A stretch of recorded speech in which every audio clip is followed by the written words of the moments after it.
Welcome to Season 3 of the Yoga Therapy Hour podcast. My name is Amy Wheeler, and I'm your host. We are so happy to tell you all that's happening in the world of yoga therapy, and we love to find guests from all over the world so that we can share and learn and grow together. Some of the things that are happening in Season 3 that we find so exciting is that not only are we continuing with the free gift that we are giving out every single week in Season 2, and you can see more about that in the show notes, but now we are adding a YouTube channel, and you can see all of these podcasts on video. The YouTube channel is called Optimal State with Amy Wheeler. Some people like to watch video. Maybe you want to use it for one of your trainings. These videos on YouTube will be there for you to use for free.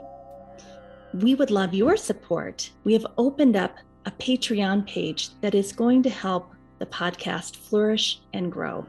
You can help us to expand and grow and create more content for you. And we'd love for you to visit the Patreon page, which is called Optimal State and Yoga Therapy Hour podcast. So let's go into our guest today, and please nourish yourself, take time for yourself, and really relax into listening to the podcast. Welcome, Lori Highland Robertson. Thank you for being with us today. Thank you so much, Amy. It's great to be with you as always. Lori, you are the editorial director for C-Iayt, which means that you edit Yoga Therapy Today, but you're also part of the conference organizing team for, is it both SITAR and SYR, Symposium on Yoga Research, or is it only the SITAR conference? I help out with both. I'm probably more involved in the Symposium on Yoga Therapy and Research, the practitioner conference. So let's just talk for a minute. We have 2 annual conferences per year with the International Association of Yoga Therapists. The one in early summer, which this year is June 9th through 11th, just outside Chicago, that's called SITAR, the Symposium of Yoga Therapy and Research. And that one is more for practitioners. Tell me a little bit more, just so I can get in my head, what the difference is between these 2 conferences. Right. SITAR is more for yoga therapy professionals and other kinds of yoga professionals, as well as integrative health professionals who might be using yoga in their practices or who might be interested in using yoga in their practices. So that's kind of our annual member homecoming, if you will. And then the Symposium on Yoga Research, which typically happens in the fall, that one is more for yoga researchers, student researchers. We are increasingly having yoga therapists and other kinds of yoga professionals and integrative health professionals attending that one as well, but it is much more research oriented. So that's very exciting, I think, that more people are getting plugged into that world and that work. But that one is much more research oriented. So you'll see presentations of the latest research on yoga.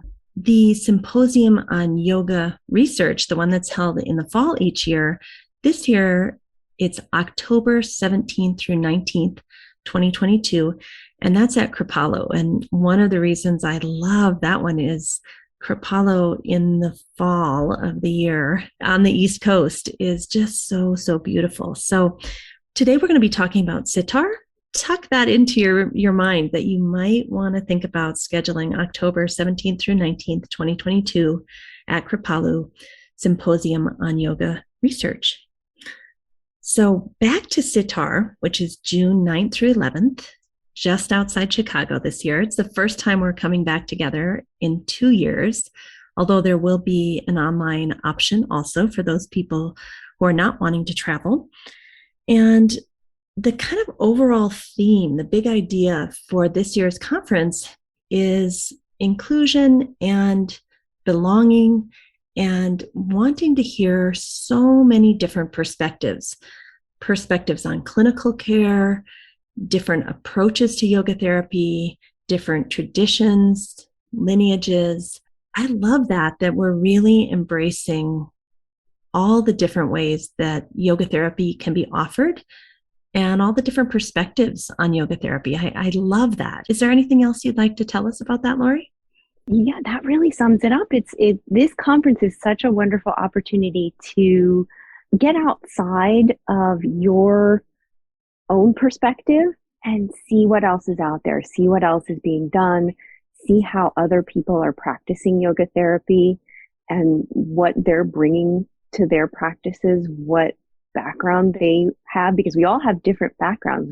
Many of us did something else before we came to yoga therapy. So it's a chance to get to meet folks from different backgrounds and see how they're applying yogic practice to their work. So I think it's just an invaluable educational opportunity, but also an opportunity for connection with these different folks, right? We all have different backgrounds, but there's that central idea of using yoga as therapy that we all have and that we're all passionate about. So, and even though I think we each have kind of a preference for the tradition that we've landed in or the way that we like to practice, at these conferences, I am always getting nourished by the newest ideas out there and things that I never thought of that can inform how I want to practice. So, it's kind of like getting the latest trends, getting out of your own box, and whatever you discover once you come out of your little box, it actually kind of nourishes you and informs you to move ahead with some new threads in your tapestry. Beautiful. And that's yoga, right? Shining a light on how our perceptions are limited. That's right. And this is an incredibly positive way of doing that, but that's yoga practice. I love what you just said. We start thinking our way is the way, the only way, the best way. And I really love meeting people from all over the world and discovering all the different ways there are to do yoga therapy and that they're all valid. It's just preferences, right? So we have some amazing keynote speakers. We have Marshawn Feltus, who is an activist, and he's actually going to observe us. If I understand this correctly, you can correct me if you need to, but he's going to observe us as a community over a couple of days at the conference and then feed back to us what he sees in us. Is that kind of the summary? Because to me, that is a really innovative, interesting keynote. I think so. The way Marshawn likes to work is that he draws inspiration from his immediate surroundings, which in and of itself is a lesson. We can all observe how that's happening, how he's doing that, taking in information and then reflecting it back. So I think that is what is going to happen. He's a very dynamic speaker and just so inspirational. So I don't really know what to expect from Marshawn. I love that part, though. Isn't that so fun to be like, whoa, what's going to happen? It's whatever it is, it's going to be valuable and, like you said, nourishing. Yeah. And then we also have a keynote, Catherine Cook-Catone, who's a psychologist and a yoga therapist, and she'll be talking about yoga therapy, embodiment, and pathways to healing. We have Adhana McCarthy, who's a yoga therapist, a U.S. Army major, and a physician assistant. I know her. She is such a lovely, lovely human being. And she's going to talk about uncovering opportunities in yoga therapy advocacy. So I'm really looking forward to that. She is so sharp. Do you want to say anything else about Adhana that you have observed? She is, like you said, she just is a wonderful person and so accomplished and so smart. And I think that for me, what I'm most looking forward to about her talk is that we get to hear how this smart, accomplished person with a really wide range of personal experience, how has this smart person navigated the US military? And how is she managing to bring yoga therapy into a US military healthcare facility? And so even though I'm not working in a military facility, you know that just hearing how her experience has gone and what she has been able to do and what she's learned from it, you know that that is going to be of value for all of us. So I'm really looking forward to her talk. Well, on that note, I am teaming up with Marlisa Sullivan, who is now working full time for the Veterans Administration, and Allison Whitehead, who is one of the top level people in the Veterans Administration, kind of pushing yoga therapy forward. And the three of us are going to be giving a workshop on all the different ways that we can collect data to help support people in knowing just how amazing yoga therapy is. So whether it's official research, like academic research, there's certain ways to collect data for that. There are certain things that we can do for program outcomes, right? That we want to show the organization that the work that we're doing is actually having a positive impact and making a difference. So really looking at all the different ways we can collect data, some research, some program, evaluation, but also just personal data. Like, do you want to get feedback on how your work is impacting people and use that to refine and transform how you do your work? So I'm really excited about that. We're going to be using some examples of research and program eval that we've been using with a researcher from the Veterans Administration. And I'm just really excited about that workshop that Marlisa Sullivan, Allison Whitehead, and myself will be doing. It kind of ties into Adhana's work. It does. And that's really one of the important practical pieces that I'm really glad that you're bringing to the conference. We have to have ways of quantifying our work. And so it'll be really helpful to have your perspective on, some really clear evidence-informed ways of collecting data, as you said, collecting outcomes, really practical, but also something that's going to be approachable for the average yoga therapist in the course of their practice. So I think that's going to be wonderful. And that workshop theme came out of people coming to us, Allison, Marlisa, and myself, saying, hey, can you help me do some research on my work, without the understanding of all the different ways to collect data and how much effort that takes to do a formal peer-reviewed research study versus program evaluation versus feedback for how you're doing as a yoga therapist. So I think for a lot of people, that's going to be very clarifying to help them understand, where do I need to get more support when I collect this data versus what are the simple things I can do just to understand my own practice better. So I'm really looking forward to that. Thank you to you and the team for inviting Allison and Marlisa and I to do that. So let's talk a little bit about the logistics of the conference. It is June 9th through 11th, 2022, just outside Chicago at the Lincolnshire Marriott Resort. So that's where the in-person conference is going to be. But as I've said, you and the conference team have been working hard to also offer a track that is virtual. And it has almost the same content as the in-person conference, but at a reduced price and the ease of staying at home and still getting all the information. So the in-person conference outside Chicago is $595. The virtual conference is $395. And whenever I pay those fees, I think of it not only for my own nourishment, but also as a gift to C-Iayt to keep the field going. Those of us who can afford to give and support, it just feels good to know that C-Iayt is receiving that nourishment. And there are those of us who actually, that's a whole lot of money, and that isn't always possible to spend $595 or $395 for a conference. So what are the options for people who maybe need a discount of some sort, Lori? That's a great question. And yeah, these conferences are incredibly expensive. Just as I'm delving in and becoming part of the support team and the planning team, C-Iayt is not raking in the profit on these. I can promise you that. But as you said, it really is supportive for the organization. And so the organization in turn wants to support everybody who possibly can attend to do so. So as you said, there are discounts available for folks who are from countries identified by the World Bank as low or lower middle income.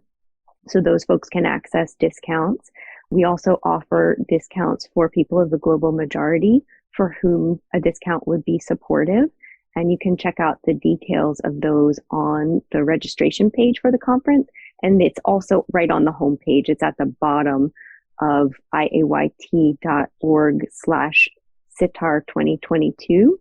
So that's iayt.org/SYTAR 2022. And you'll find the information on the discount options at the bottom of that page.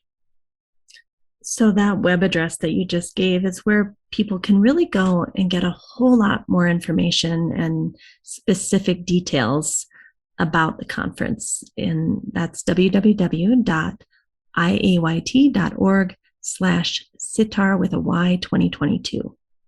Yes. Well, thank you, Lori, for being here today and helping us understand the difference between the June conference, Sitar, and the fall conference, which is much more focused only on yoga research, the Symposium on Yoga Research, often held at Kripalu. This year, it's October 17th through 19th. Thanks, Amy. In today's podcast episode, I talked to Anneke Sips from the Netherlands. She's a psychiatric nurse, and we kind of take a wave together as if we were surfing and allow ourselves to just be in the ocean and see where the wave takes us. And it's a really sweet conversation. I had the good fortune of being with Anneke and some other friends in Japan for about 3 weeks back in maybe 2019, if I remember correctly. And one of the sweetest memories I have of her, and we really didn't know each other that well. And there was a group of us. So it wasn't like we were super, super close or connected at the time, but I had a knee injury. It was a torn meniscus, and I was in a lot of pain. And if you've been to Japan, you know it's all walking and going up and down stairs and cobblestone streets. So having a torn meniscus with a great big heavy suitcase was not ideal, to say the least. And we were in one of the oldest temples in Japan. And every night I just felt like crying all night long because I was in so much pain. Didn't know I had a torn meniscus at the time. And we were in this temple and we were all lined up on our little futon mats. So imagine like 16 women, literally no space between each futon, like 1, 2, 3, 4, 5, 6, 7, 8 in a row. And it's the middle of the night and I'm sleeping and I'm trying to use my breathing to calm myself because the pain in my knee is so bad. And I feel these little fingertips on my toes. And I'm like, okay, that's either a really big mouse or someone right next to me is touching my toes. And it was Anneke giving me just a little bit of love in the middle of the night. She must have known I was hurting. So that's one of the sweet memories I have of she and I, and when we got to know each other. So in this episode, some of the highlights for me are talking about this idea of awareness as a yoga therapy tool, just becoming aware of what you're feeling, what you're thinking, what sensations are happening in your body, that cannot be overlooked. We shouldn't just like jump past that to get to the postures and the breathing and the meditation. Like the awareness, the checking in with what is happening inside of me is a major part of yoga therapy. And I feel so strongly about this that we have created the Optimal State mobile app for iPhone and Android, which will be out for our beta testers in May, but probably for the general public a little closer to June. And basically, it's an awareness tool where you check in multiple times a day with what's happening in your gunas, Vata Pitta Kapha or Rajas Tamas Sattva. And it's a way for you to get to know you and understand, how do I feel in the mornings? And is there anything I could do to feel better in the mornings? How do I feel in the middle of the night if I'm awake? How does the start of my workday differ from the end of my workday? These are all very important patterns to observe in ourselves, and to use the ancient tools of yoga and Ayurveda to have that self-awareness and monitoring it's just one of the biggest blessings of my life. So I'm really excited to share that new app with you. There's a free version and a paid version with a few more features. So in addition, we have a companion ebook called The Gold Zone that is also free. If you go to the website, it's www.goldzonebook.com. You can download this new book that I wrote. It took me 4 years to write it, and you can just download it for free. So that is kind of the companion to the app. And if you want to know more about the app, you could go to the website www.theoptimalstateapp.com. All right. So the awareness is something we talk about. And then we also get into this other area, which I think is so common for yogi type people. And that is that many of us came from a religious upbringing that didn't serve us, maybe harmed us, that maybe as adults we don't connect to, maybe we never did connect to, but we're forced to do it. And we're kind of finding our way through, what does religion and or spirituality mean to me now? And how can I work with spirituality or religion or Mother Nature or whatever you want to call it to come home to myself and be supported and nourished and let go of self-doubt and basically have the waves of life support us instead of paddling so hard. Anneke has this beautiful story towards the end of the episode about surfing and this realization that she had that is very deeply connected to her spirituality and her religious upbringing versus how she's viewing the support and nourishment that she's receiving from the universe now. So I think you'll enjoy it. And I welcome you to Anneke Sips.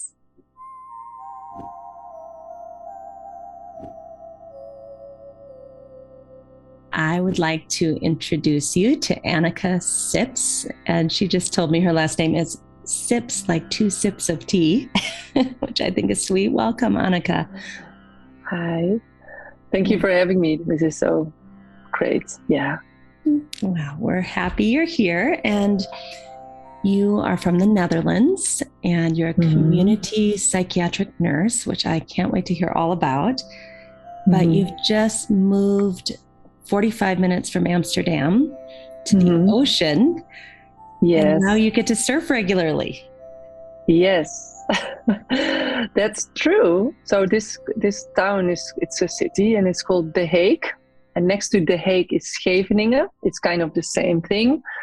But that's where I live, is next to the beach. And that's right. I started to surf again. Actually, I started 15 years ago. And well, maybe I can also share a little experience later, because it already gave me some really beautiful insight of things that I can use in my life during these first few surf experiences. So yeah, okay, but that's where I live right now.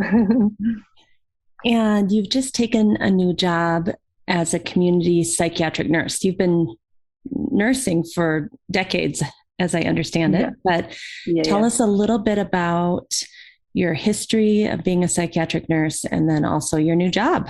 Yeah, well, the journey started when I was 18 years old.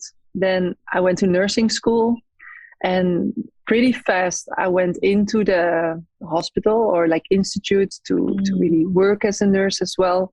So I was studying and nursing at the same time. So I was really 19 years old when I started my first nursing job, like in a clinic, working with the older people, always psychiatry, because I was very clear from the beginning that psychiatry was my kind of nursing. I just actually wanted to work in psychiatry, and nursing was the way of getting there. So I started when I was 18, 19, and now I'm 42. So quite some years. And over the time, my job changed because like I said, I started clinical and working as a student. Then I graduated, had my first job, and I worked with adolescents who were in the clinic for the first time. So there was a lot of observation and diagnosis. And this is what I did for like 7 years. And then working with the smaller kids. So first adolescents and the smaller kids, again, observation and diagnose. So all these kids came in, like there's issues. So I learned very well to look and observe a person, and to look a person, like already then actually, to look at a person in different levels. So not only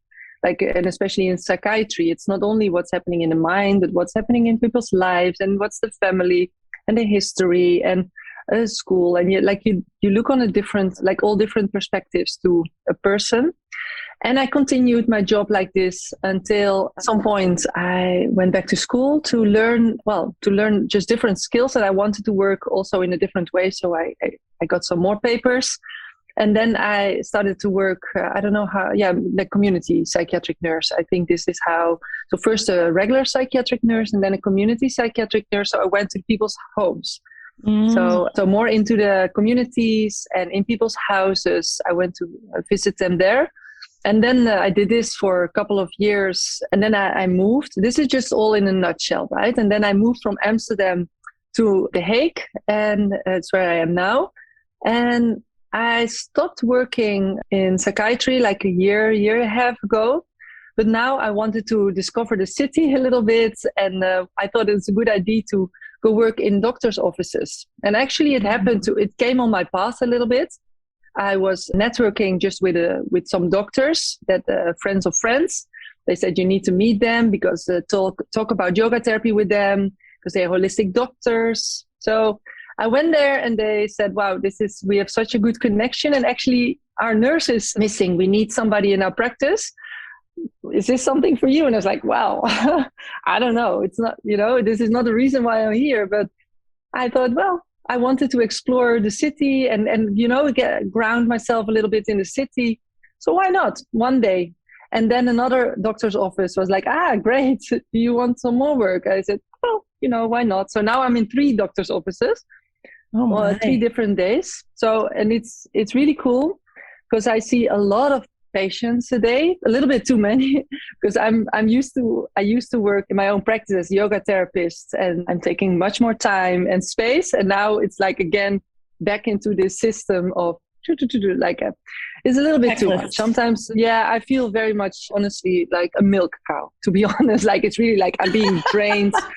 It's like, okay, everything I have is going in there, and like I'm squeezed at the end of the day. And so I'm now finding my balance here, where how can I do this? So the third one was already a temporary place. So that's good. And I'm not going to add more. So that will end in 4 weeks. And for me, the balance is to do this 2 days a week. And then the rest of the week, I'm just, running my business and seeing my yoga therapy clients. And that's for me a perfect balance for now. Yeah, but it's very interesting because the people come to the doctor's office, and one of my jobs is to see what kind of support they need. All the mental supports, all the people with any mental issues go to the doctor, the GP, and the GP sends them to me. So I get all these people, and then I see them, some observation, and then we decide what is needed, what's going on. I can also send them to other places. And of course, with many people, I speak about yoga therapy. They love it. And I send them to or my colleagues, yoga therapists here in the city, or to my own practice. And it's very nice. Is yoga therapy covered under any kind of healthcare system or insurance, or once they come from the GP where you've seen them, then do they have to pay privately out of pocket to meet with you or your colleague as a yoga therapist? Right now, yes. In this situation, yes. Because now my practice is this fully private practice. But before, when I was still in Amsterdam, I worked in the mental health service doing yoga therapy. And then they were going into the mental health service, and the care that they got was yoga therapy. So, but then it was covered. Yeah. But this was only possible because I'm an RN also. So right now the rules and regulations are like that you cannot be covered at the moment for yoga therapy if you're not, let's say, having another kind of role as well. And Anneke, in that situation in Amsterdam, when they would refer kind of under their roof and get it paid for, was your scope of practice as a psychiatric nurse, a yoga therapist, or both? Or maybe you were under the scope of practice of nursing, but you were able to use some of the tools and techniques of yoga therapy. What was the situation? Of course. Well, it's always everything, because I am everything, but officially on paper, I was a nurse. So, but then we worked with all nurses with special talents, let's say. So some were like art superpowers. So my superpower is yoga therapy. But I also had colleagues who were psychologists or nurses, and they were art therapists or psychologists of nurses with other specializations, let's say. So people who came to me, they knew they were coming for yoga therapy. And actually it worked even the other way around, because they found out about me and they went into therapy so that they could get yoga therapy this way. So on the website, you could see Anneke Sips, yoga therapist. For the insurance, it was then the RN was also important, of course. And did you get to spend enough quality time with them in that situation because the organization allowed you to? Definitely, yes. But that was like 1 hour every session. Sometimes I could do some longer sessions if necessary, but the normal time was 1 hour, and I could do this every week. I could do this for 1 year and for sometimes 2 years. So so for many clients I've been seeing for many years, depending on what's necessary, because I'm really pro empowerment. So as little as needed, but also if needed, or and if it's possible, then it's also fine. For many people, it's very also nice to learn how to create a relationship with somebody, especially working a lot with trauma and attachment issues. And sometimes it would take already 2 years, honestly, to just be together before there was a certain level of trust to go any deeper. So I was very happy to have that opportunity, and we would also take that opportunity. So some people, did see them for 2 years, and we knew there was a very complex trauma situation, and it would take some time before there was enough safety.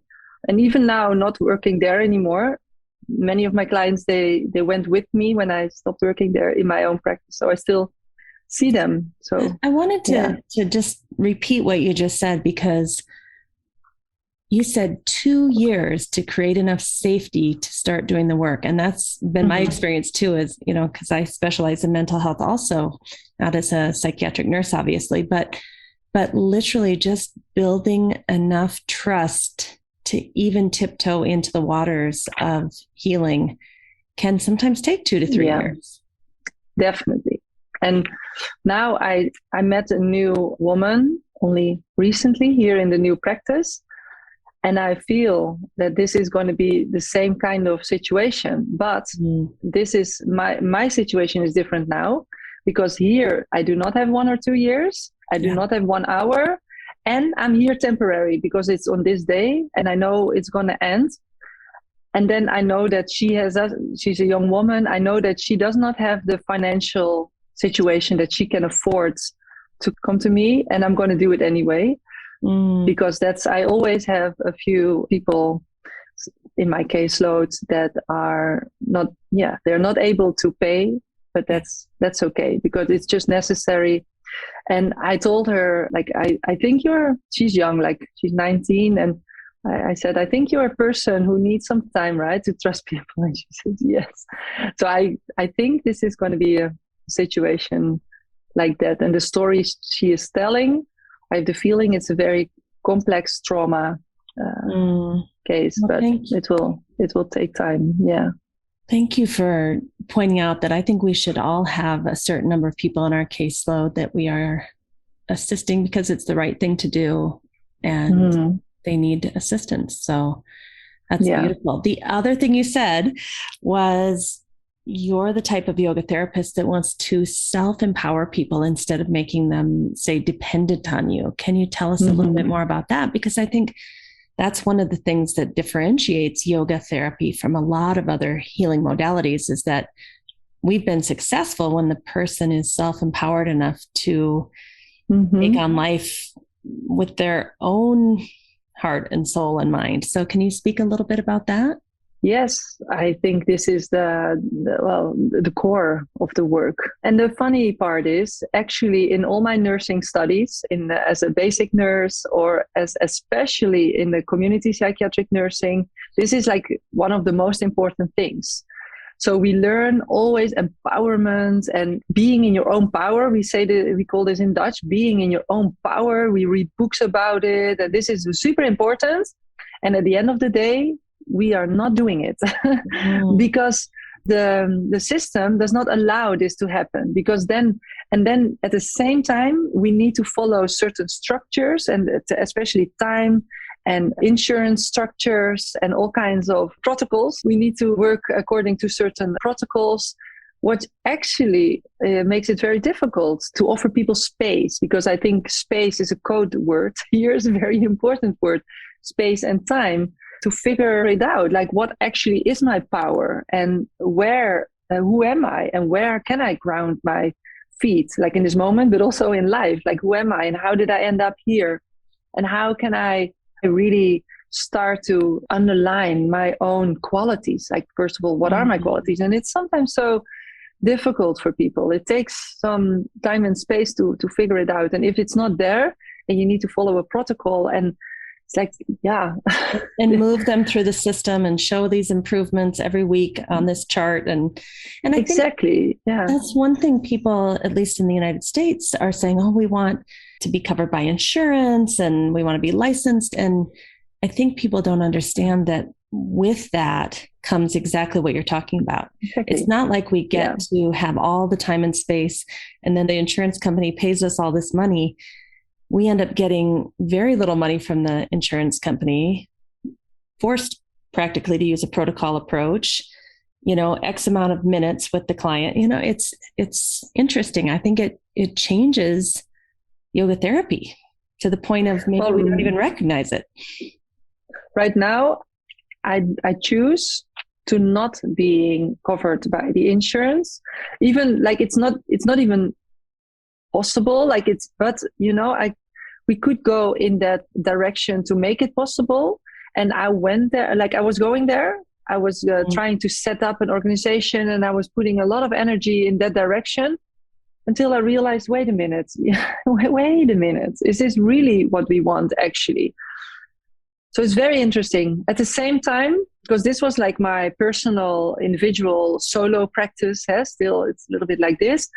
But I'm thinking bigger in setting up creating a bigger organization for yoga therapy, like integrative yoga therapy, broad spectrum support for trauma, treatment for trauma, and other things. But I think trauma is the base of everything, let's say. So I'm looking for a solution, how to make it financially work, to create a bigger organization where more people can be helped, or the insurance can be involved, but they cannot overpower the organization. They cannot control how we do our work, because I think this is where things are going a little bit wrong. Because it's also happening in other parts of healthcare, and I don't think that's always very healthy. It works now, things are rolling, but I think it can be much better. We make quantity, but I'm not sure if the quality is still there. And I love to work from a quality base. And another thing that is important, is that it's inclusive for everybody. So also the people without too much money, and especially also that group of people. I would love to serve the people that are not working because they are somewhere in between whatever in society. Like I love to work, and I did a lot of work with psychosis and schizophrenia, and those are often people who are not in the working markets anymore. They're not producing, they're not working, but that also means they're just sitting at home and not having not that much income. So how can they afford like 100 euros per hour for therapy a year long? It's not possible. Yeah. That's why I'm doing this for free for some people, because I do want to support some people. But yeah. Well, I have some really exciting ideas about that, which I'll talk about in the end of the show after I let you go. But I don't want to take away from your time talking about those ideas. So, one of the questions I asked you going into this interview was, what do you think the most important mechanism or tool is that makes yoga therapy work? And you talked about us being generalist and specialist. So can you talk a little bit about that? Yeah, there's so much to say here, first of all, because I think that the tools are individually, the tools are very beautiful, but also what makes yoga very special, yoga therapy very special, is that we have the whole set of tools that we as a generalist can use in a balanced way. And I think in this way, it doesn't matter who is in front of us, but we can just serve everybody. And can we back up and just have you list off like 10, we can do it together if you want, like 10 tools in the yoga therapy toolbox? Because we even have 200-hour yoga teachers, trainers listening now, and physicians and nurses that are like, what is yoga therapy? So when you say we have all these tools, what are you talking about? Yeah, well, what I see in my, even today in my doctor's office, where I have a very short time with people, I see many people. I'm using quite some tools already, and I think the first most important one is awareness, and this only that tool, and it's you could skip by it very very quickly, because you think, awareness, that's such a easy one, and we already know, and this is mindfulness, and everybody did a 8-week mindfulness course, and we know about, of course, awareness. Yes, but then if you really stop a moment there in this subject of awareness, because if you are really practicing awareness, you can add on a lot of qualities to this awareness. You can, like, in what way do you want to be aware towards yourself? And maybe notice, where are you, first of all, and in what way? What are the qualities of your awareness? Like, do you always point out all the mistakes you make, or how stupid you are? Or what is your awareness? What are you aware of? And how can we train ourselves to becoming aware in a way that is actually helpful? And this sounds super basic and simple, but if that could be the whole practice in itself. And like loving kindness, with curiosity, with compassion, with patience. Patience, I love it. This is such again, sounds so simple, but I could make a whole series of sessions about like the awareness and patience, and how Mother Earth is our example here, and how we can combine this. Like, it can be already very beautiful. And if you look at the tool of awareness, and then you look at the qualities of this tool, then you can look to all the other tools, because all these tools, you can see them separately, but you can also add like different qualities that you can add to the different tools. So then it becomes such a complete and full box. So let's say awareness. We can say focus, like maybe more meditative practices to maybe learn focus. We have mantra. We can combine those with awareness, with compassionate or curiosity, awareness. We can use a mantra and to reach maybe a state of meditation. So you can combine all these. A bhavana, visualization. Bhavana, and like what do you want to cultivate here? Breathing, pranayama. Breathing, pranayama. Like, you can use them by itself. You can use those together. And if you're using a mantra meditation, of course, you are using the breath already. You can bring in some asana, so you can move your arms up as you inhaling, and you lower your arms down with a mantra, for example. if focus is more your thing, then maybe you repeat the mantra 5 times as you lower your arms. Like there is a world of combinations possible. And I love it because we can use those as little techniques separately, and we can make it into one practice or a series of practices.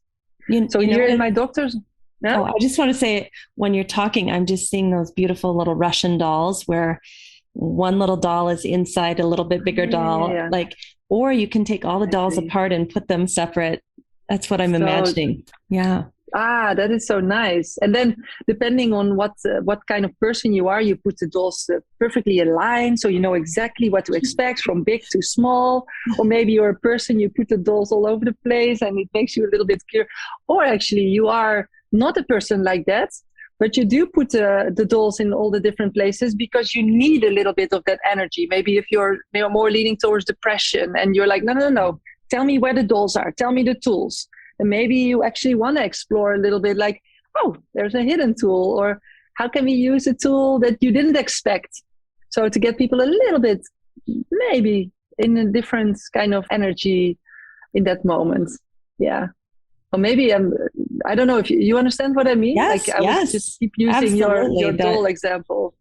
And I think that's what makes, think of how many different mantras are out there. Think of how many different movements are out there. How many different breathing techniques for energizing and calming, how many different intentions, visualizations. The combination of just those, say, 4 or 5 tools, which is even endless, a small number. We haven't talked about ritual. We haven't talked, it's endless. And it's, as you point out, it's specific to the individual and it's not protocol driven. So tell us a little bit about that.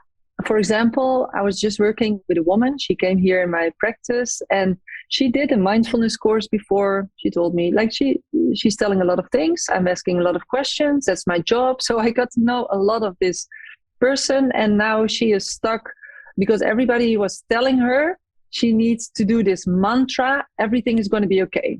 I said, okay, well, with all this information, do you allow me to try to create something that, that maybe you can take home to practice? And she would like it. So we stood up from this chair and then already she said, wow, that's so different, because she's always sitting in a chair and start thinking. So we stood up and the sun was shining inside of the room. So we were standing with our face in the sun from just behind the window. And this is actually a practice I've learned from my teachers, E.G. Mohan, Indra Mohan. And already standing there, just that. And then from there, I said, don't worry if it's not going to be very difficult. We're just going to bring a little bit movement here and a mantra. And well, just try to follow me and just try to do it and see how it makes you feel. So it was very simple, bringing the hands up with the inhalation and bringing the hands down with the exhalation. And then we were opening the palms with the inhale, chanting mantra 1 time, and then bring the fingertips onto the chest. And, this was the mantra also that was related to the sun. And I'll explain to her the qualities of the sun that we're looking for. So it's not the ball that is hanging there. It's like the qualities in the sun. And the beauty of it, those qualities are already within you. And the more words and the more Dutch sentences we're using, the more reason you have to think, or, your mind is just going all over the place and it makes you tired, right? And you're missing the point, because what you really try to do is bring yourself in the moment and have this beautiful affirmation. Actually, she was using, she called it a mantra. Like many people, they mix those words a little bit. And actually, when she said everything is going to be okay, it was really pushing her to everything must be okay. And she wasn't able to connect to these words. So I thought that's like, I don't know, she maybe was reading it somewhere, or she got it from somewhere, but it didn't really connect. So it's not the right thing for her in this moment. But I did know that she was willing to use a certain practice like this. So I made it very more simple, and she is so much cognitive in her head. So I used Sanskrit words. She didn't understand that word. So it's way easier for her to focus on the moments and on her breath, and not on the meaning of the word so much. I love that.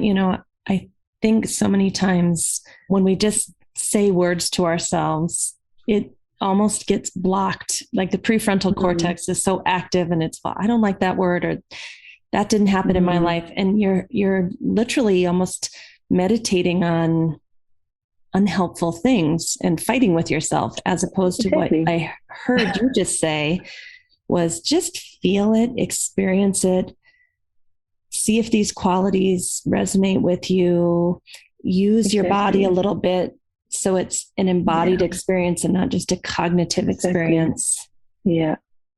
And also because she's a person who is very cognitive, like perfectionistic, driven, like she burnout, always high functioning. And she's like, I don't know myself anymore. Like, I'm not all that right now because I'm home with burnout. And now who am I? And there's so much thinking about all that and what she should be and should have done. And so I allowed her to practice with the mantra that she didn't understand. And I was checking in with her if she was okay with that. Like, are you able to do this? Can you surrender to this not knowing for a moment? And she could. And actually, it was really relaxing for her. And she said, wow, I hear the birds also outside. And it was so nice. And this was like a 2-minute practice, it was so simple. And then afterwards, because she is this cognitive person, I did explain a little bit to her. And she said, well, I don't know if I can remember everything. Should I write it down? I said, no. We do this the Hawaiian way. Just I tell you a story and you see what sticks, and the stuff that doesn't stick, it's okay. It's actually pretty simple, what I'm going to say anyway, because, I was working with Mitraya Namaha. So this is just one of the names of the sun. So it's about the qualities of the sun. It's warm. The sun is friendly. Mitra. Yeah. So it's befriending. I said it's really about befriending, and it's not about you must remember and you're pushing yourself. This is about friendship and what. So we had this little conversation about friendship. Super nice, and actually, as it has a lot to do with everything that we were just practicing. Yeah, without the feeling that she had to remember everything, or it became a very cognitive kind of thing. Just, you know what I mean? Feel that lightness, spaciousness, friendliness, that kind of overall sense of well-being. Then you've accomplished it. You got it right. Exactly. Yeah. But that was actually the only thing that I was trying to do here with this practice, is giving her this experience. And actually, she was very excited about it. She's like, oh, I really want to try this at home. So is there a place in your house where you can sit in the morning or stand and then facing the sun with your face? Oh yeah, I can sit there. So we were thinking a little bit about what location she would choose in her house. It's so integrative. I love it. Yeah. It is so integrative, and this is why it's hard to explain to someone in 30 seconds what we do, right? Because that person might have something very different than another client, right? It's hard to explain. How would you define yoga therapy to someone in a few short sentences? In this doctor office is great because I can have these little experiences and you don't have to explain much anymore because people feel it, right? But how would I explain it? I would say, well, actually yoga therapy is just yoga. It's not another thing. It's yoga, but we apply it for people who actually have complaints. We try to support the person in finding solutions to these complaints. And specific to them. Yeah, specific to them. And using many more tools than the average yoga class, which is mainly asana. Yeah. Exactly. It's often, or sometimes the breath, or there are some tools, but I think it's very important to see the person who's in front of you and make it like specifically for this person. And also the one-on-one situation, I think it's very important. And in this situation, and it comes back to the empowerment, I try to help a person so that they can create their own tool. Like now, for this woman, this was like the first time. But if I'm really working with somebody in yoga therapy, well, in the beginning, you just also teach the tools and what is asana and what is the breath. And you teach some different things. But I always try to give back the power to them. Like, okay, what would you choose? Like, which one do you like better? So we can do this or this. And because they're asking me, do I need how many times? Well, how much time do you have in your day? And do I need to do this in the morning or in the evening? And I'm like, okay, go try. And next time when I see you, we'll see what worked best for you. And for some people who need to learn a little bit more self-compassion, they choose the day of the moment that fits them better. And people working with addictions, I say, what is more difficult for you? The morning. Okay, we go for the morning. You know what I mean? So it also depends a little bit on the person. So yeah, but I will feel resistant. Yeah, but that's, and if you're really in a change management situation, then maybe this is where you want to work with. And if you explain this, so psychoeducation is very important, I think. Like if you explain, I always explain about what is yoga, and I can talk in storytelling, and they really like to listen to that. And then I'll explain something about the polyvagal theories, like standards. Everybody who works with me, they know about yoga, they know about the polyvagal, they know about internal family systems, they know about all that stuff. So even if you're a client or you're in my therapy trainings or whatever training, you get to know all that stuff. So you really become very empowered because you understand your system. And like, okay, how are we what's your story? Again, what is your story? What's going on? And what do you think fits you? How would you do that for yourself? Yeah. And also what you like to do? What do you feel attracted to? And then create, and to guide this kind of situation, you can wake me up for that. I love it. It's like a dream world, right? To help people come into communion and connection with their deepest self again. Like, who doesn't want to do that? Of course, but how crazy that I never felt this excited. Like, of course, I felt always very excited about my work because I'm a helper. Like I'm a nurse by nature. I think I'm really a nurse by nature, but still, I don't know. I was never that excited about, yes, I can put a needle in somebody. My soul, although I kind of liked it a little bit, but that's another topic. We won't go there. But you should take that to your mentor. It's part of the job, and these are just skills that I was just injecting people. I never mind doing all these technical things as well, but yeah. So Anneke, you spent a lot of time helping us understand what you do as a psychiatric nurse and as a yoga therapist to help people cultivate qualities that will improve their life, give them a sense of well-being. How about you when you have difficulties or disappointments, either at work or in your personal life? How do you handle that? That's a good question. And actually, a few different things are popping up in my mind. Well, first of all, practice what you preach. So I'm trying my best to practice what I preach. And also, the education, the psychoeducation I'm teaching others. Of course, I'm also integrating this and learn so much about the system myself. And it's very hopeful. I feel that also I know that all the qualities that I need are already within me, even when I feel insecure, or of course that happens to me as well, or I'm not feeling good enough. This is actually a big one.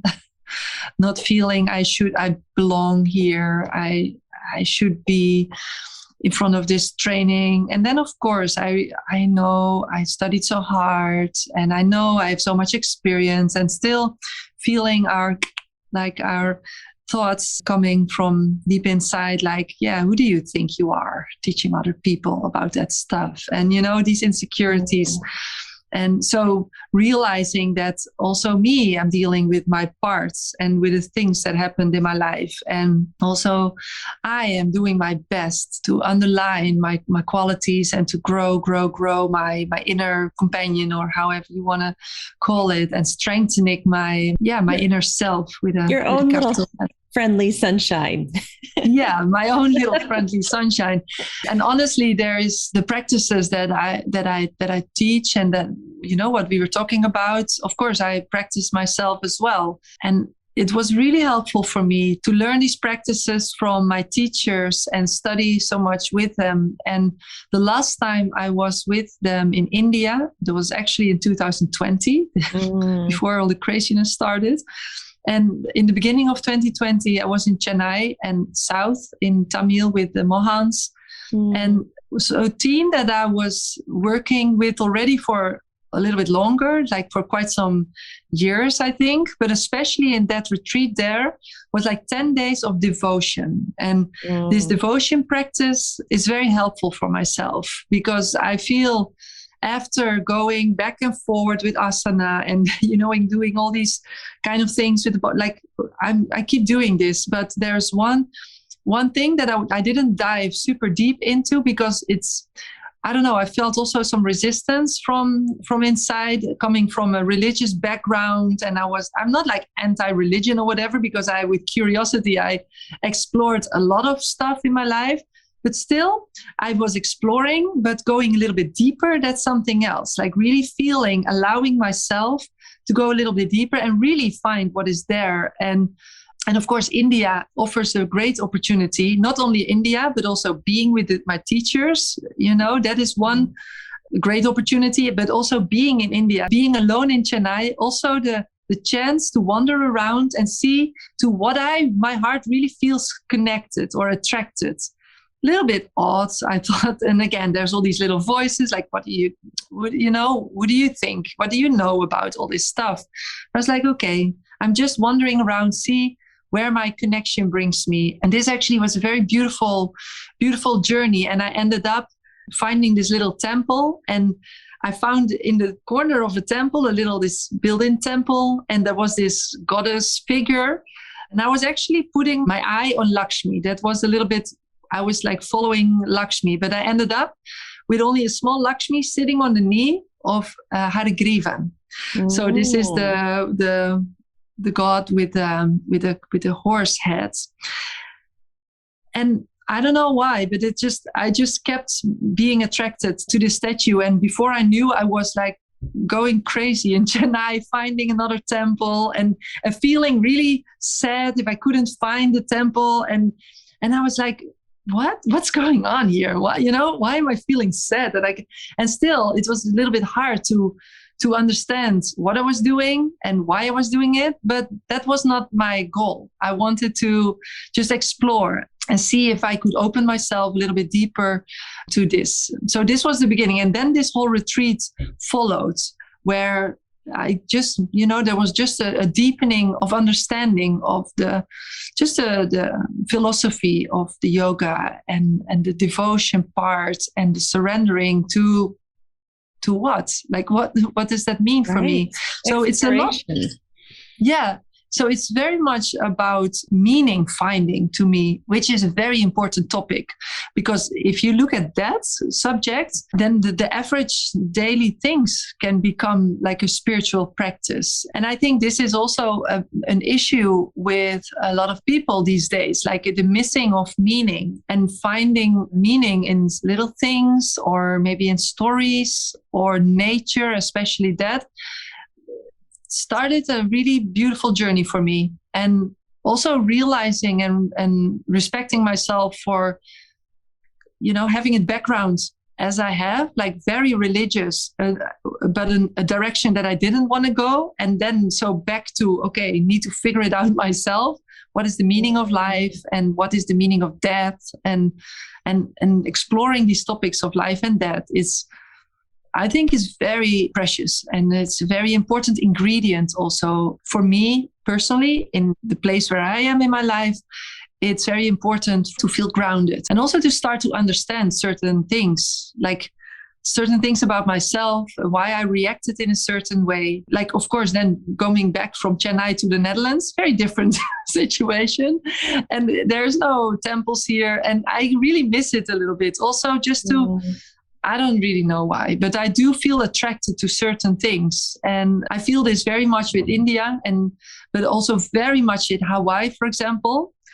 Don't ask me why, but for me, this, like, I really feel like I've been there in a past life or something, which brings me to nature. Because when I think of Hawaii and I think of nature, been there many times though in Hawaii, I feel so attracted.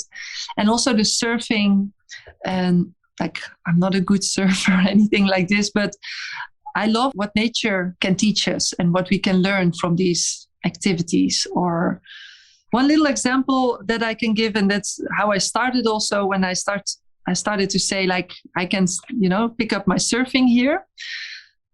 like I said, I'm not a good surfer. I feel like super much like a beginner. But when I was in Hawaii 15 years ago, I was dating an American guy who was living in Hawaii. So that's why I was there for longer times and many times. And we went surfing often, but I was feeling like I was working like crazy, paddling.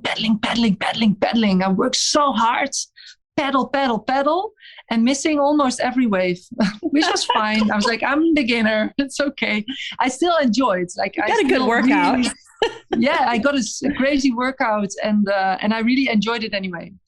Last Sunday, I was in the waves, and there was a very beautiful experience because I was there 15 years later, again on the waves, and I didn't paddle so hard. And I felt like, the wave's coming. And actually, I just have to move my body a little bit, pedal a little bit. And instead of me trying to catch the wave was catching me. So back to surrendering and nature. And I'm learning, and this is, I think it's a result of all these practices. If it's yoga, if it's my journey in Chennai, or, all my yoga journeys, surfing, nature, I am okay to not work my ass off and try to grab it and try to do it well. I can allow myself to be carried by nature. Wow, this like almost makes me cry if I think about that. I felt this was such an important moment to feel that I was carried by the wave. I was like, oh my God. And, yes. And it's so hard to put into words because it's not a cognitive experience. But is there any way to describe how to allow that to happen? Because so many of us want to be carried by the waves. So many of us love the idea of surrender, but getting on top of the wave through surrender, it's like a mystery. So what experience did you have that allowed you to wait for the wave to carry you? Well, I think this experience of me were carried by the wave was kind of a result of the earlier things that I've been doing, or even more undoing.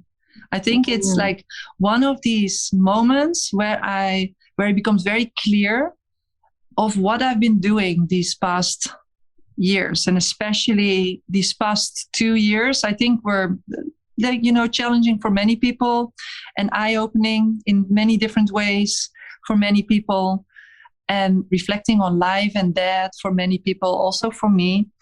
And I've been waking up to a few ideas, and I feel like, this is so profound. And yes, it's too simple almost to explain. Like, I felt like I was carried by nature. That's it. But this is not. You set the intention 2 years earlier, and started exploring the intention to surrender. Like, you weren't even sure. It sounds like that you wanted to surrender, what that meant. So I didn't know. Yeah. So it was also trust. I think another key word here is trust. And that's not something you can buy on the market. It's not something that but this is a practice, and something that slowly over time you start to understand a little bit deeper and deeper. But trust in what? And what do I trust?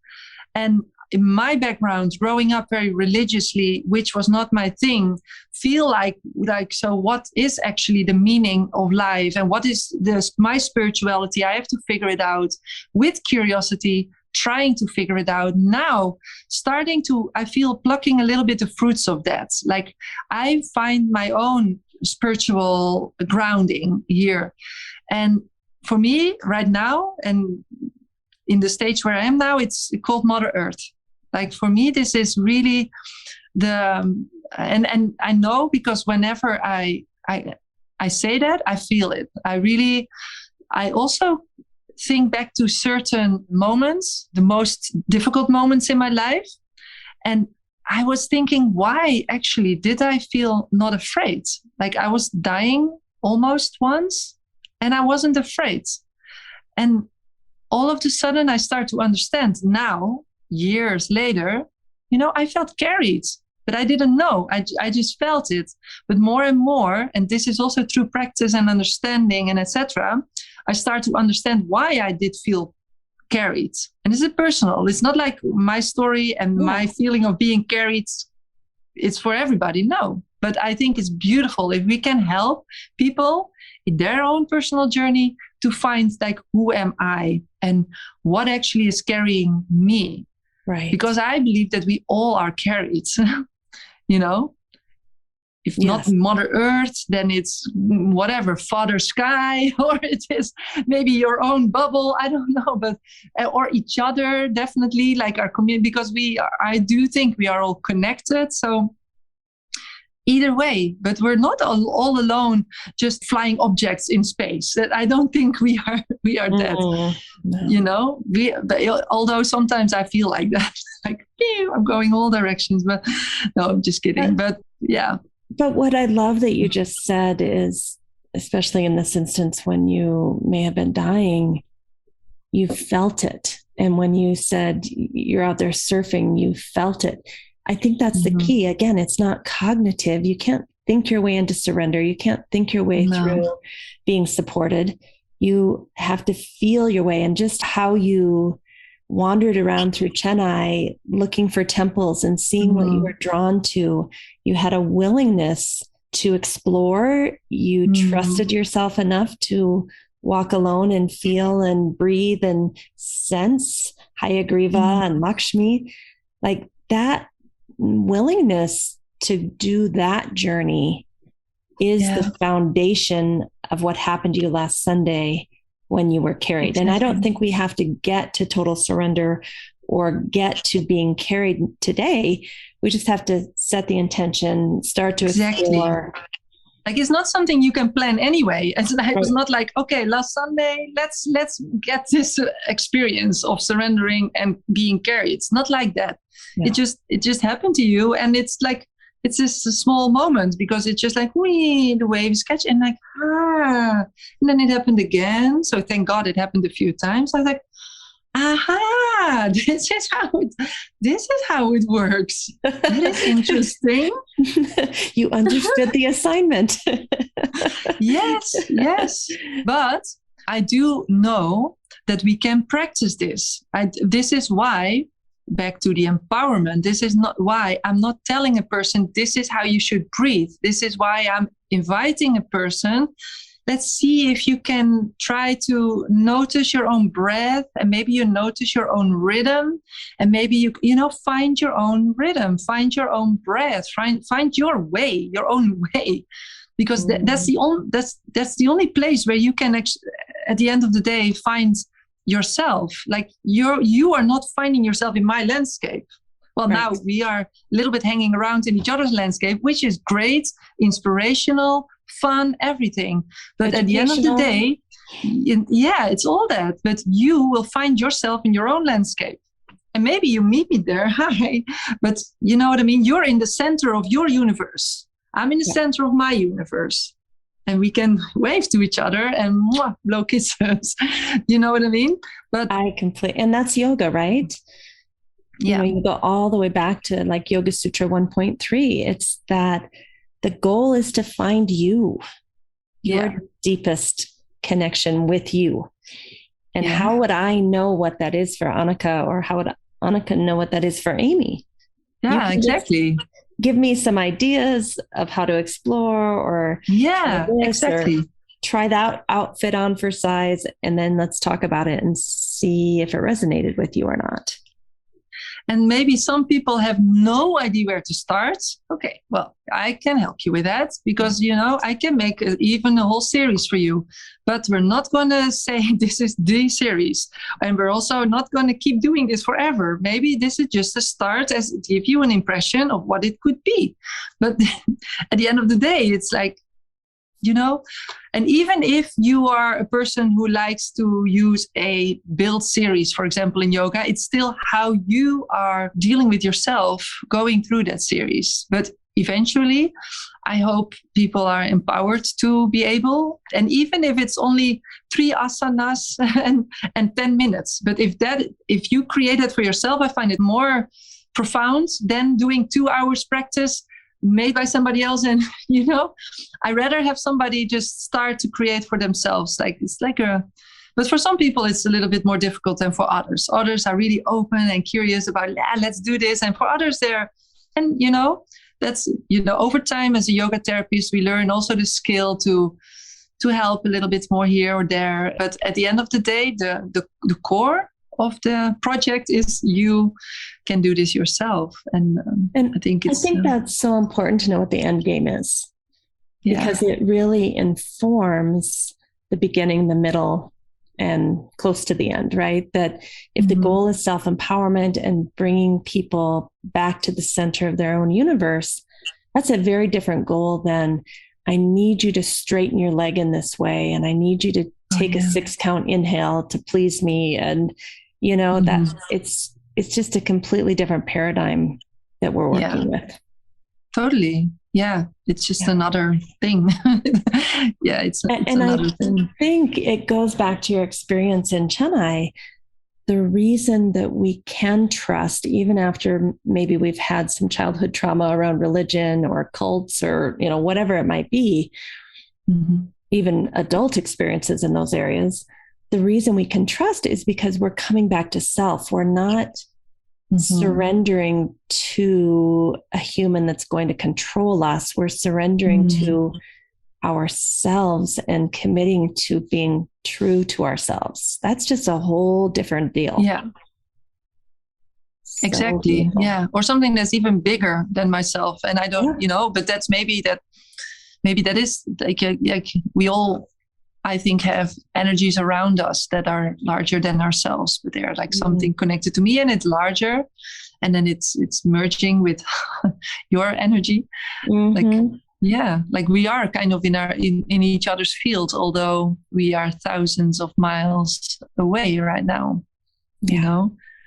I feel it. I feel it. Yeah, me too. We're getting close to the end of our time. I would love for people to know how they can be part of your field.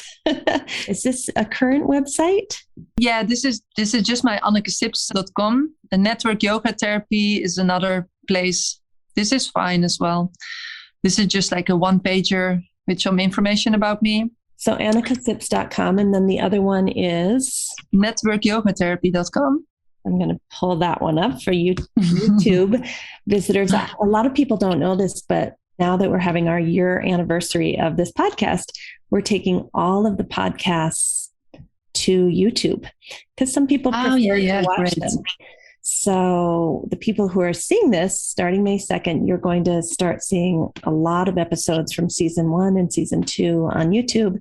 And you can see Anneke's second website. It says, "For all who care, network yoga therapy blends basic yogic knowledge, permaculture, nutrition, and modern insights logically for physical health, emotional wellness, and spiritual freedom." Yes. Wonderful. So here, just information about me and about network yoga therapy, the things that we offer are there. Yeah. Fantastic. Yeah. So is there anything you'd like to finish with today, Anneke? We seek health and we got lost in cures. I feel this was a problem that we were facing with. And more, I'm feeling the sentence, I am health and I am the cure. And I think this is something I would like to end this up with.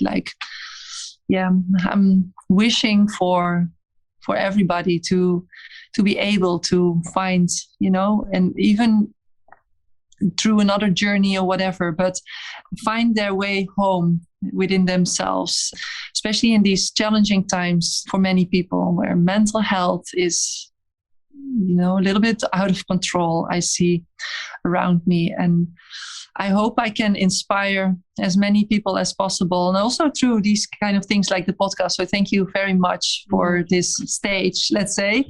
Yeah, so I hope that more and more people start to see that they are actually carrying the cure within themselves.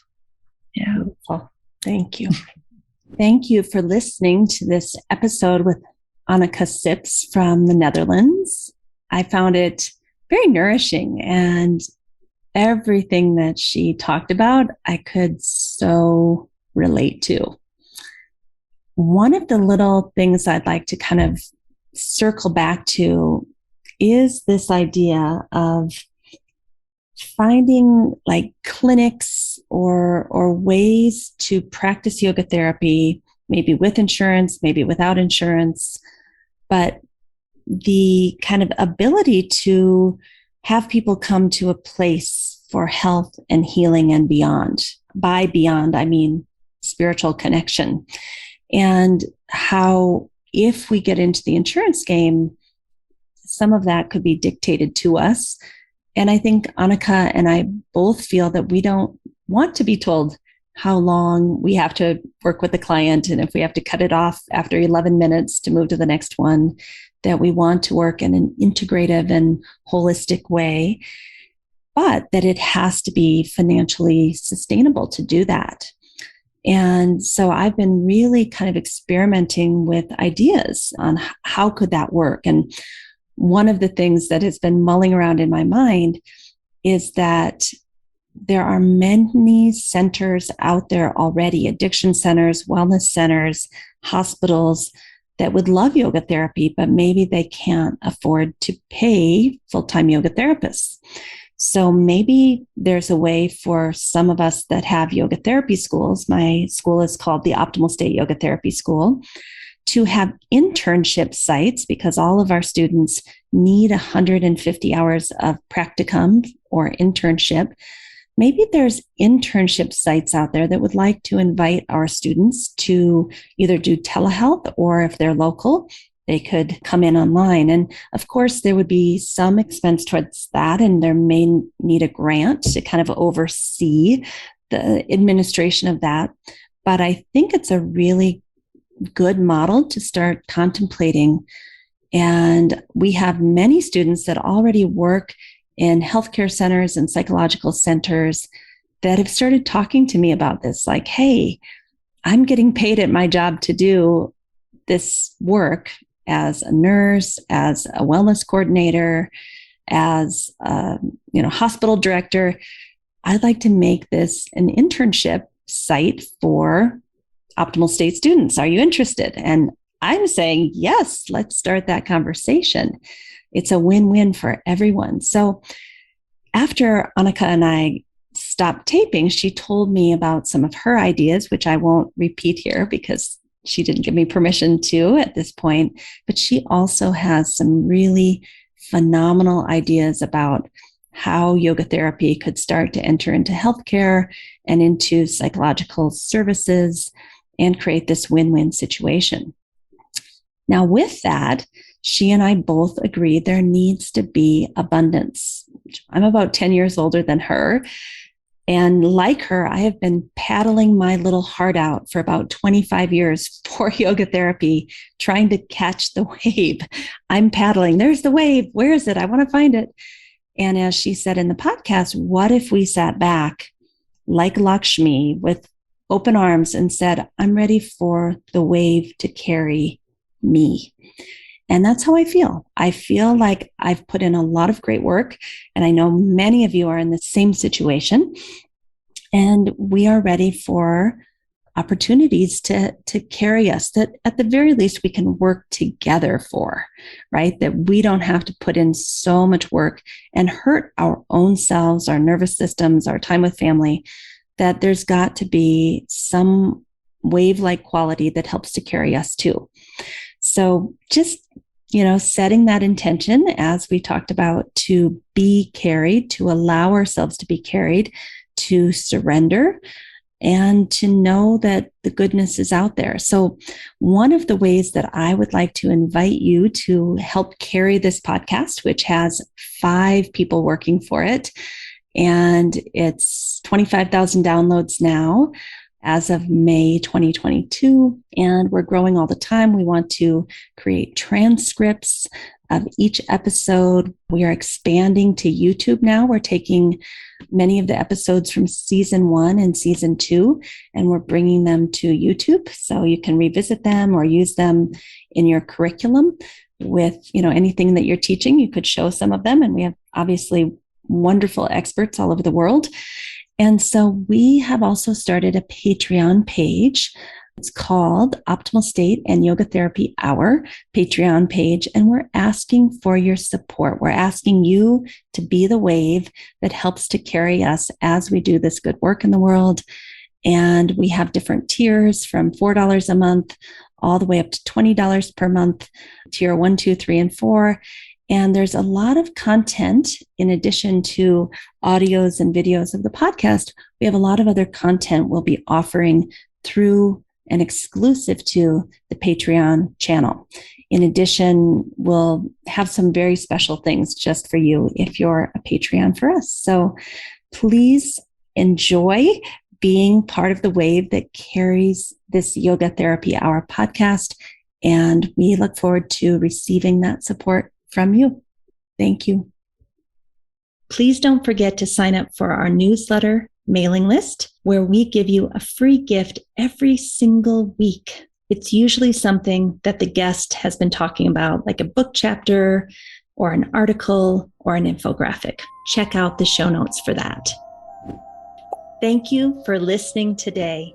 Don't forget, we have a new YouTube channel called Optimal State with Amy Wheeler. We also have a new Patreon page where you can support us to bring you the most excellent content, and that is Optimal State and the Yoga Therapy Hour Patreon page. Also, you could write us a review on most major platforms that host podcasts. Give us 5 stars if you appreciate the show and tell us what you love so that we can do more of that. Finally, we support several nonprofit organizations through this podcast. See the show notes to understand how you can help. If you'd like to be a guest or a sponsor for this program, contact us at the email welcome@theoptimalstate.com. welcome@theoptimalstate.com. And finally, a special thank you to our team here at Optimal State. We are truly a global family. George Mantuan, one of our executive producers. Adam Satchel, senior media producer and sound engineer from the Philippines. Krishna Panchal, a producer from Canada. Modupe Abdullahi, who does the show notes and is an editor for us from Nigeria. And Peter Morley, who wrote and produced the music for this show, who lives in Australia. Find more about Peter's work at www.zenmusic.biz. Thank you for listening. We'll see you next time.